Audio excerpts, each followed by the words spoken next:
Hello students, I am Malkhan Singh and today we discuss about our lesson Bharat के विदेश संबंध India's external relation. In your new book is named India's Foreign Policy, Bharat की विदेश नीति। बच्चों, विदेश नीति क्या होती है? क्या समझते हैं आप विदेश नीति से? विदेश नीति एक तरह से अंतर्राष्ट्रीय संबंधों का निर्धारण करती है विश्व स्तर पर दो देशों के बीच में। विदेश नीति कूटनीति वे दो पहिए हैं जिनके माध्यम से अंतर्राष्ट्रीय नीति की प्रक्रिया क्रियान्वित होती है। एक व्यक्ति की तरह प्रत्येक राज्य को अपने हित संवर्धन के लिए आसपास अपने पड़ोसियों से संबंध बनाए रखना पड़ता है और इन संबंधों के संचालन में विदेश नीति का विशेष योगदान होता है। भारत की विदेश नीति का निर्माण वैश्विक परिस्थितियों के अनुसार हुआ है। भारत की विदेश नीति में हमारी आज़ादी के समय जो तत्कालीन परिस्थितियां थी उनका प्रभाव हमें देखने को मिलता है। सरल भाषा में उन आदर्शों और सिद्धांतों का विदेश नीति पर प्रभाव पड़ता है जो कोई देश अपनाता है, जो उसकी देश की नींव होती है। भारत की विदेश नीति भी अपने प्राचीन आदर्शों और सिद्धांतों पर आधारित है। भारत 1947 में जब आज़ाद हुआ तो विश्व की जो परिस्थितियां थी वो एक तरह से अनुकूल नहीं थी। दूसरा विश्व युद्ध समाप्त हुआ था, विश्व दो गुटों में बंट चुका था और शीत युद्ध प्रारंभ हो चुका था। पूरा विश्व दो गुटों में बढ़ता जा रहा था, साम्राज्यवाद और पूंजीवाद। साम्राज्यवाद समाप्त होने के कगार पर था। भारत साम्राज्यवादी प्रक्रिया का विरोधी रहा और पूंजीवाद आगे बढ़ रहा था। समाजवाद धीरे धीरे उसके साथ आगे चल रहा। तो समाजवादी गुट और पूंजीवादी गुट में एक टकराव की स्थिति थी, युद्ध जैसी परिस्थितियां थी। उसको हम शीत युद्ध का दौर कहते हैं। शीत युद्ध के दौर में भारत आज़ाद हुआ और तत्कालीन परिस्थितियों को देखते हुए भारत को अपनी विदेश नीति का निर्माण करना था। तो भारत की विदेश नीति अपने उन प्राचीन सिद्धांतों वसुधैव कुटुंबकम की नीतियों पर आधारित है। भारत के तत्कालीन प्रथम प्रधानमंत्री पंडित जवाहरलाल नेहरू ने विश्व शांति के उद्देश्य को ध्यान में रखते हुए भारत के किसी भी गुट में शामिल न होने का निर्णय किया और एक नई विदेश नीति, एक नई विचारधारा विश्व को प्रदान की। उसको हम गुट निरपेक्षता की नीति कहते हैं। भारत की विदेश नीति के निर्धारण में कई तत्वों ने महत्वपूर्ण योगदान दिया है। उसको हम यहाँ पर डिस्कशन करेंगे, उनका वर्णन करेंगे। इस अध्याय में, इस लेसन में हम मुख्य रूप से दो बातों पर चर्चा करेंगे। पहला कि भारत की विदेश नीति के प्रमुख तत्व कौन कौन से हैं जिन्होंने भारत की विदेश नीति के निर्माण में योगदान दिया। दूसरा, भारतीय विदेश नीति के प्रमुख सिद्धांत कौन से हैं। आज हम इन दो बातों पर ही अपना ध्यान लगाएंगे, इन्हीं पर हम बातें करेंगे। पहला, भारत की विदेश नीति के प्रमुख सिद्धांत कौन से हैं। भारत की विदेश नीति के निर्धारक तत्व जिनको हम कहते हैं भारत की विदेश नीति का निर्धारण किन तत्वों के कारण हुआ है, उनका क्या योगदान रहा है। कोई भी देश, किसी भी देश की विदेश नीति के निर्धारण में उसकी आंतरिक और बाहरी परिस्थितियों का महत्वपूर्ण योगदान रहा है। भारतीय विदेश नीति भी उसका अपवाद नहीं है। भारत अपनी ऐतिहासिक पृष्ठभूमि भौगोलिक संरचना, राजनीतिक आदर्श, जीवन मूल्य, आर्थिक कारकों, राष्ट्रीय हितों, अंतर्राष्ट्रीय परिस्थितियों एवं राजनीतिक नेतृत्व आदि कारकों तथा तत्वों ने उसकी विदेश नीति के निर्धारण में महत्वपूर्ण भूमिका निभाई है। हम इन पर अब अलग अलग से विचार करेंगे। पहला, भारत की ऐतिहासिक पृष्ठभूमि, हिस्टोरिकल बैकग्राउंड। किसी भी देश की जो ऐतिहासिक परिस्थितियाँ होती हैं वो उसकी विदेश नीति के निर्धारण का एक प्रमुख तत्व होती है, उसका आधार होती है। भारत अपने पुराने सिद्धांत, अपने वसुधैव कुटुंबकम का जीवन आदर्श पर भारत की विदेश नीति आधारित है। हमने अपने राष्ट्रीय जीवन में सत्य, अहिंसा, शांति, आपसी सद्भावना आदि के तत्वों पर ध्यान दिया है। भारत की विदेश नीति पर भी इन तत्वों का विशेष प्रभाव है। हम उपनिवेशवाद से पीड़ित रहे हैं। उपनिवेशवाद रंग भेद का है, इसलिए हम रंग भेद और उपनिवेशवाद का विरोध करते हैं। भारत की विदेश नीति निःशस्त्रीकरण पर बल देती है। दूसरा तत्व है भौगोलिक संरचना, ज्योग्राफिकल सेटिंग। भारत दक्षिण और दक्षिण पूर्वी एशिया में एक महत्वपूर्ण भौगोलिक और सामरिक दृष्टि से महत्वपूर्ण स्थिति पर स्थित है। हमारी सीमाएं पाकिस्तान, बांग्लादेश, चीन, नेपाल, भूटान, म्यांमार और श्रीलंका से मिलती हैं। हमारे उत्तर में हिमालय पर्वत, पूर्व पश्चिम तथा दक्षिण में समुद्र है। इस भौगोलिक संरचना के कारण ही भारत की विदेश नीति में हिंद महासागर को शांतिपूर्ण क्षेत्र बनाए रखना एक महत्वपूर्ण संकल्प है। नंबर 3, भारत की विदेश नीति पर आर्थिक तत्वों का प्रभाव, इकोनॉमिक फैक्टर्स। जवाहरलाल नेहरू का कहना था कि भारत के शांति, अहिंसा, सत्य, सहिष्णुता आदि जीवन मूल्य, विदेश नीति, निःशस्त्रीकरण आदि राजनीतिक आदर्शों ने संसार के सभी देशों से मैत्रीपूर्ण संबंध बनाने प्रेरित किया है और विश्व शांति ही हमारी आर्थिक उन्नति का आधार हो सकती है। देश के 1947 में स्वतंत्र होते समय भारत की आर्थिक स्थिति बड़ी जटिल थी। अतः विकास पथ पर अग्रसर होने के लिए हमें विश्व शांति बनाए रखना अनिवार्य था। अतः हमने गुटनिरपेक्षता को विदेश नीति शुरू करने का, संसार में शांति बनाए रखने और दुनिया को विकसित देशों के सहायता प्राप्त करने में सहायक विदेश नीति का सहारा लिया। तीसरा, राष्ट्रीय हित, नेशनल इंटरेस्ट। कोई भी देश, किसी भी देश की विदेश नीति उसके राष्ट्रीय हितों को ध्यान में रखकर बनाई जाती है। कोई भी देश अपने नेशनल इंटरेस्ट को पीछे नहीं छोड़ सकता।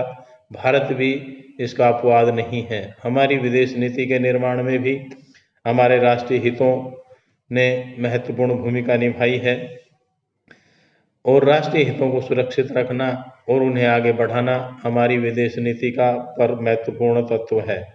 भारत के राष्ट्रीय हितों का ये तगाजा और आज भी है कि संसार के झंझटों से, संसार की टकरावों से दूर रहते हुए संसार के सभी देशों से मित्रतापूर्ण संबंध बनाए रखे जाएं और विकसित राष्ट्रों से तकनीक, वैज्ञानिक और आर्थिक वित्तीय सहायता बड़े पैमाने पर प्राप्त की जाए। हिंद महासागर को शांतिपूर्ण क्षेत्र बनाए रखना हमारी विदेश नीति का प्रमुख तत्व है। अंतर्राष्ट्रीय परिस्थितियां,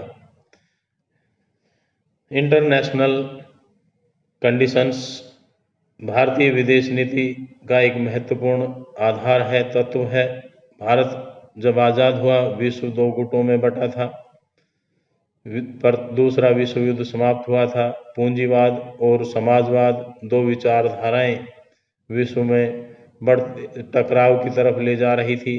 उस समय लैटिन अमेरिका, एशिया, दक्षिण अमेरिका, अफ्रीका के जो देश आज़ाद हो रहे थे उनके समक्ष ये चुनौती थी कि वो किस गुट में जाएं। इस तरह से एक चौथे विश्व युद्ध की नींव तैयार हो रही थी।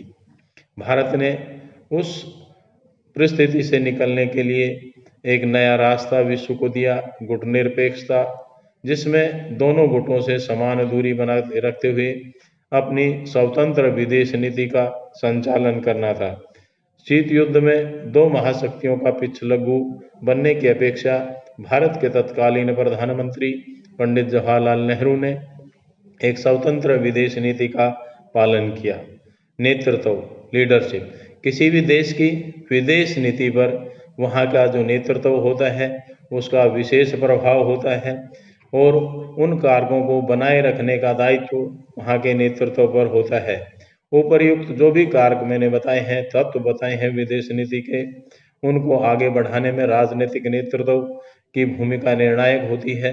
भारत के तत्कालीन प्रधानमंत्री पंडित जवाहरलाल नेहरू देश के विदेश नीति के प्रमुख निर्धारक थे और उन्होंने विश्व शांति की स्थापना में एक विशेष योगदान दिया और भारत की विदेश नीति पंडित जवाहरलाल नेहरू के विचारों से ही आगे बढ़ी। बच्चों, ये हमारी भारतीय विदेश नीति के निर्धारक तत्व थे जिन्होंने भारत की विदेश नीति के निर्माण में स्वतंत्रता के बाद एक महत्वपूर्ण भूमिका निभाई है। भारत की इससे आगे हम भारत की विदेश नीति के सिद्धांतों की चर्चा करेंगे। Principles of foreign policy of India, Bharat की विदेश नीति में किन सिद्धांतों को शामिल किया गया है, किन बातों को भारतीय विदेश नीति ध्यान में रखकर काम करती है। भारतीय विदेश नीति मुख्य रूप से निम्नलिखित सिद्धांतों का अनुसरण करती है। भारतीय विदेश नीति में सबसे महत्वपूर्ण सिद्धांत, पहला, सभी देशों से मित्रतापूर्वक संबंध बनाए रखना, friendly relationship with all countries. मैंने पहले भी आपसे बताया कि भारत वसुधैव कुटुंबकम की नीति पर चलता है। भारत आज़ादी मिलने के बाद ब्रिटेन व उसके समर्थक देशों और दूसरे पश्चिमी देशों के साथ शत्रुतापूर्ण रवैया न अपनाकर एक सामंजस्यवादी नीति का पालन किया।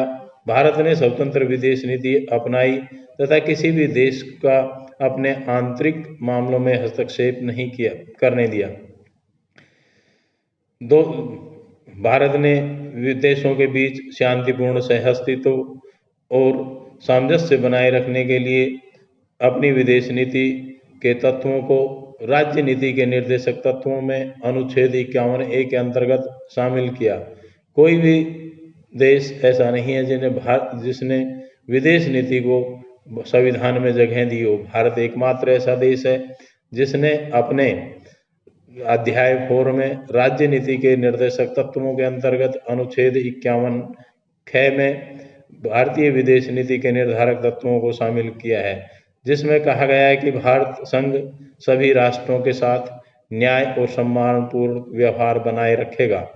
शांतिपूर्ण सहअस्तित्व की यह विदेश नीति प्राचीन परंपरा के अनुरूप होने के साथ साथ व्यवहारिक भी थी। इसका कारण यह था कि देश के विभाजन के बाद आर्थिक और वित्तीय हालात बहुत खराब थे। जम्मू कश्मीर से उसकी राष्ट्रीय एकता को गंभीर खतरा पाकिस्तान से हमले के कारण उत्पन्न हो गया था।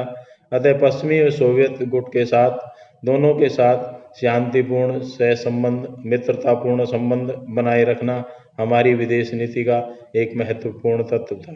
इसलिए हमने गुट निरपेक्षता की नीति का पालन किया। नंबर 2, गुट निरपेक्षता। भारतीय विदेश नीति का दूसरा महत्वपूर्ण सिद्धांत गुट निरपेक्षता है। भारत 1947 में आज़ाद हुआ।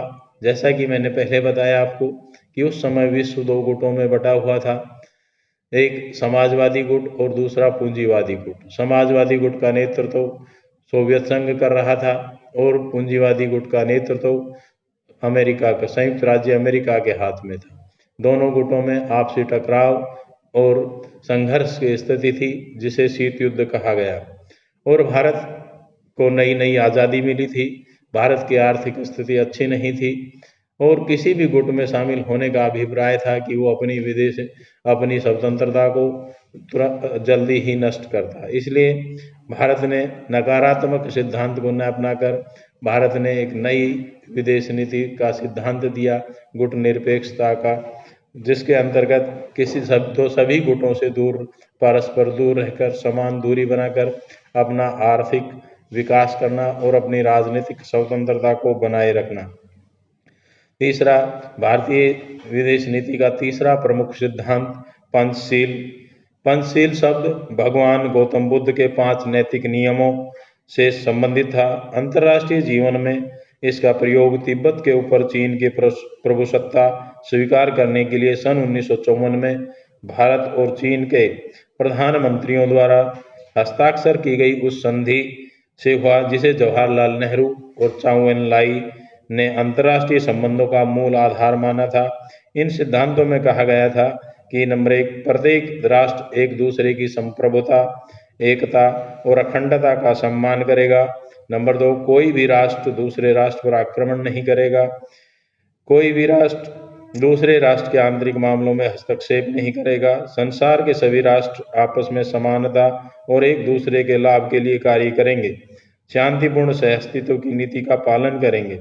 इन पंचशील सिद्धांतों को अंतर्राष्ट्रीय स्तर पर मान्यता मिली और विभिन्न देशों के बीच संबंधों को निर्धारित करने में इनका महत्वपूर्ण योगदान रहा। तीसरा सिद्धांत भारत के चौथा, साम्राज्यवाद और उपनिवेशवाद का विरोध। भारत लंबी दास्ता के बाद आज़ाद हुआ था, इसलिए भारतीय नेताओं को साम्राज्यवाद और उपनिवेशवाद का कटु अनुभव था। अतः आज़ादी मिलने के तुरंत बाद से ही भारत की विदेश नीति का एक मूल सिद्धांत दुनिया के किसी भी भाग में साम्राज्यवाद और उपनिवेशवाद का विरोध करना था। अपनी इसी नीति के कारण भारत ने इंडोनेशिया सहित एशिया, अफ्रीका, बांग्लादेश आदि कई देशों को आज़ाद कराने में महत्वपूर्ण भूमिका निभाई। सच्चाई तो यह कि भारत की राजनीतिक स्वतंत्रता के साथ साथ संसार से उपनिवेशवाद और साम्राज्यवाद का खात्मा हो गया। नेक्स्ट, जाति भेद और रंग भेद का विरोध, opposition to racial discrimination. Bharat की विदेश नीति मानव समानता के सिद्धांत पर आधारित है। हमने हमेशा जाति भेद, रंग भेद की कटु निंदा की, उसका सक्रिय विरोध किया। दक्षिण अफ्रीका और फिजी में अपनाई गई रंग भेद और जातीय भेदभाव के विरुद्ध अपनाई गई उस नीति का हमने कड़ा विरोध किया। भारत संसार में जाति भेद, रंग भेद का पुरजोर विरोध करता है और कहीं भी किसी भी देश में भारत उसका समर्थन नहीं करता। संयुक्त राष्ट्र संघ में आस्था। Next, faith in the United Nation. Bharat संयुक्त राष्ट्र संघ का संस्थापक सदस्य है। उसके आधारभूत मूल सिद्धांतों को अपने संविधान में स्थान दिया है। उसके प्रति इसी आस्था के कारण कश्मीर और कच्छ के रण को संयुक्त राष्ट्र और अंतर्राष्ट्रीय न्यायालय में ले गया। कोरिया, कांगो, स्वेज संकट, साइप्रस, हिंद चीन अरब इजराइल संघर्ष, सोमालिया, बोस्निया आदि में उसने संयुक्त राष्ट्र संघ द्वारा सौंपी गई जिम्मेदारियों को बखूबी पूरा किया। अप्रैल 1989 में भारत के मुख्य न्यायाधीश श्री रघुनंदन स्वरूप पाठक अंतर्राष्ट्रीय न्यायालय में चुने गए। उनसे पहले डॉक्टर नगेंद्र सिंह भी इस न्यायालय में न्यायाधीश रह चुके हैं। निशस्त्रीकरण। भारत सदा से ही राष्ट्रों के बीच चल रही शस्त्रीकरण की होड़ का विरोधी रहा है, इसलिए उसने आणविक शक्ति का शांतिपूर्ण कार्यों में उपयोग करने और परमाणु बम न बनाने की नीति अपना रखी है। संयुक्त राष्ट्र संघ के अंदर व बाहर वह संसार के आणविक शक्ति वाले राष्ट्रों में भी निशस्त्रीकरण करने का पुरजोर आग्रह करता है। 1985 में भारत, मैक्सिको, स्वीडन, यूनान, अर्जेंटीना और तंजानिया के 6 राष्ट्रों का एक सम्मेलन नई दिल्ली में हुआ, जिसमें संसार के सभी आणविक शक्ति संपन्न देशों से परमाणु बमों के परीक्षण और निर्माण को रोकने की अपील की गई। नेक्स्ट, मानव अधिकारों का सम्मान। Respect of human right. 10 दिसंबर 1948 को संयुक्त राष्ट्र संघ ने मानव संरक्षण और पालन करने की अपील संसार के सभी देशों से की थी। भारत ने इस आयोग के चार्टर को तुरंत स्वीकार किया। नेक्स्ट, पर्यावरण और रक्षा, नई अंतर्राष्ट्रीय व्यवस्था। भारत औद्योगिक सभ्यता ने औद्योगिक सभ्यता के विकास के साथ साथ पर्यावरण की सुरक्षा को भी महत्व देता है। भारत गांधी जी की शिक्षाओं से प्रेरणा लेते हुए पर्यावरण के संरक्षण पर हमेशा बल देता रहा है। और इसके लिए विश्वव्यापी कार्यक्रम और आंदोलन चलते रहे हैं। भारत नई अंतर्राष्ट्रीय व्यवस्था स्थापित करने का समर्थक है, जिसमें संसाधनों का उचित व उपयोग करने का अधिकार सभी को प्राप्त होना चाहिए। भारत की परमाणु नीति। भारत अब तक यह नीति रही है कि परमाणु बम नहीं बनाएगा, लेकिन अपनी रक्षा के लिए शांतिपूर्ण रचनात्मक कार्यों के लिए परमाणु बम का प्रयोग करेगा। लेकिन वह पक्षपातपूर्ण और विभेदकारी नीति तथा उत्तर पश्चिमी सीमांत पर पाकिस्तान और चीन के सामरिक तैयारियों को देखते हुए हमने 1998 में परमाणु परीक्षण करके परमाणु बम बनाए। फिर भी हम निशस्त्रीकरण के पक्ष में हैं। भारतीय विदेश नीति निशस्त्रीकरण का समर्थन करती है और विश्व के सभी देशों से परमाणु हथियारों को समाप्त करने का समर्थन करती है। भारत CTBT पर हस्ताक्षर अभी तक नहीं किए, क्योंकि भारत इस संधि को पक्षपातपूर्ण मानता है। शांतिपूर्ण सहअस्तित्व, पीसफुल कोएग्जिस्टेंस। भारत की विदेश नीति का एक प्रमुख आधार शांतिपूर्ण सहअस्तित्व की नीति है। अप्रैल 1954 में चीन के साथ हुई पंचशील संधि इसका स्पष्ट रूप से उल्लेख किया गया। उसके बाद रूस और अन्य देशों के साथ हुए समझौतों संधियों में भी इसको शामिल किया गया है।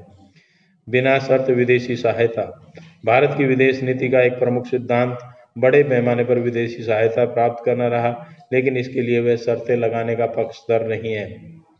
इसलिए 1965 में उस समय के भारतीय प्रधानमंत्री लाल बहादुर शास्त्री ने अमेरिकी शर्तें नहीं मानी और उससे खाद्यान्न सहायता नहीं ली। इसके बाद भारत ने अमेरिकी शर्तों के तहत तारापुर आणविक संयंत्र के लिए समृद्ध यूरेनियम प्राप्त नहीं किया। क्षेत्रीय सहयोग, रीजनल कोऑपरेशन। भारत क्षेत्रीय सहयोग बढ़ाने का हमेशा विश्वास रहा है, लेकिन वह अपने छोटे देशों पर अपनी राजनीतिक कूटनीति दादागिरी दिखाने का विरोधी है। दूसरी ओर उसने क्षेत्रीय सहयोग बढ़ाने के लिए 1985 में भारत, नेपाल, बांग्लादेश, भूटान, श्रीलंका, मालदीव और पाकिस्तान के साथ मिलकर दक्षिण एशियाई क्षेत्रीय सहयोग संगठन दक्षेस का निर्माण करने में सक्रिय भूमिका निभाई। बच्चों, ये भारतीय विदेश नीति के प्रमुख सिद्धांत हैं, जिनको आप बार बार रिवाइज करें, याद करें, और मेरे नेक्स्ट वीडियो में मैं भारत की परमाणु नीति पर एक व्याख्यान प्रस्तुत करूंगा। आशा है आप उसे सुनेंगे। Thank you.